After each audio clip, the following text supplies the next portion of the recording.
My name is Nidhi Verma and welcome to exam prep tool. जो आज का जॉब रिक्रूटमेंट आया है वो आया है आपका नाबार्ड यानी कि national bank for agriculture and rural development के साइड से आया है। गवर्नमेंट ऑफ इंडिया के अंदर फंक्शन करता है और जिसका रिक्रूटमेंट कर रहे हैं ये तो पोस्ट होने वाली है आपकी असिस्टेंट मैनेजर की ए ग्रेड में।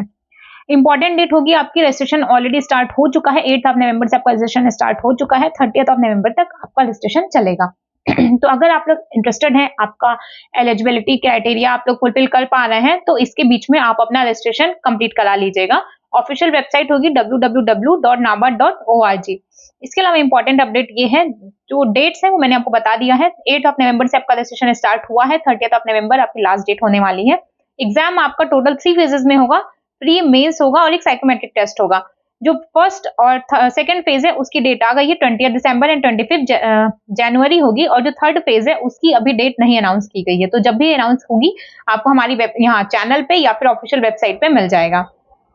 इसके अलावा अगर वैकेंसी की बात करोगे आप तो जिस हिसाब से पोस्ट होगी उस हिसाब से वैकेंसी रिलीज की गई है। अगर आप लोग कंप्यूटर या इंफॉर्मेशन टेक्नोलॉजी के हैं तो टोटल 10 वैकेंसी मिलेगी। एग्रीकल्चर इंजीनियरिंग के हैं तो टोटल 1 वैकेंसी है, और भी अलग अलग पोस्ट के लिए दिया गया है, बट हम लोग सिर्फ इंजीनियरिंग स्टूडेंट की ही बात कर रहे हैं। सिविल इंजीनियरिंग के लिए आपकी टोटल 2 वैकेंसी होगी। इलेक्ट्रिकल इंजीनियरिंग के लिए आपकी 2 वैकेंसी देखने को मिलेगी।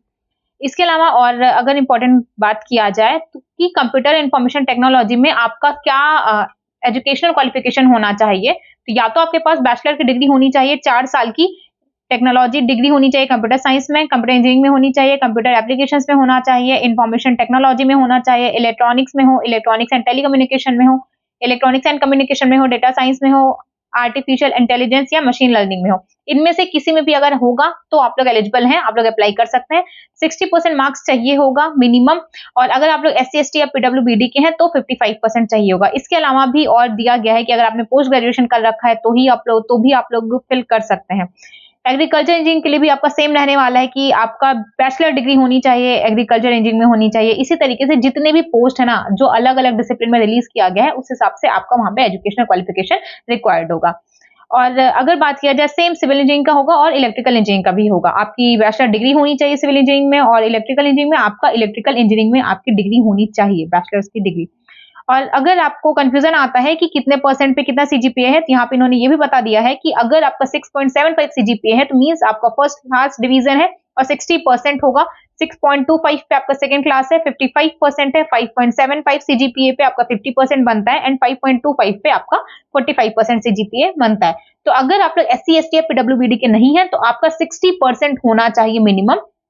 आज तक वैसे भी अभी तक मैंने जितने भी वीडियोस बनाए हैं जॉब रिक्रूटमेंट से रिलेटेड, सब पे अगर SC ST को हटा दिया जाए PWBD को तो 60% मिनिमम चाहिए ही होता, मतलब फर्स्ट क्लास आपकी होनी चाहिए या फिर 6.75 का सीजीपीए आपका होना ही चाहिए, इतना तो चाहिए, ठीक है।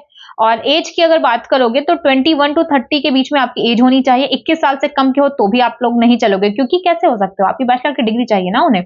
और 30 ईयर मैक्सिमम है।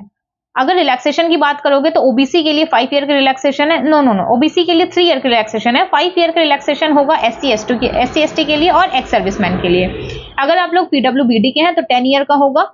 PWBD ओबीसी कैंडिडेट हैं तो 13 ईयर का होगा, वही 3 ईयर आपको इसमें ऐड हो जाएगा। और अगर आप लोग SC ST के हैं तो आपका 15 ईयर का होने वाला है। बाकी पेपर की बात किया गया है, आपका प्री होगा, मेंस होगा, इसके अलावा एक फेज 3 का भी एग्जामिनेशन होगा। तो अगर आप लोग इंटरेस्टेड हैं और डिटेल नोटिफिकेशन चाहते हैं तो लिंक आपको डिस्क्रिप्शन में मिल जाएगा, वहां से आपको प्रॉपर डिटेल नोटिफिकेशन मिल जाएगा। फर्दर जो भी अभी तक जॉब रिक्रूटमेंट रिलीज हुए जिसकी भी लास्ट डेट बची हुई है आप लोग अभी भी फिल कर सकते हो, उसका भी लिंक आपको डिस्क्रिप्शन में मिल जाएगा। आप एक जगह क्लिक करोगे, वहां पे आपके सारे रिक्रूटमेंट से रिलेटेड वीडियोस गाइडेंस आपको वहां पे देखने को मिल जाएगी।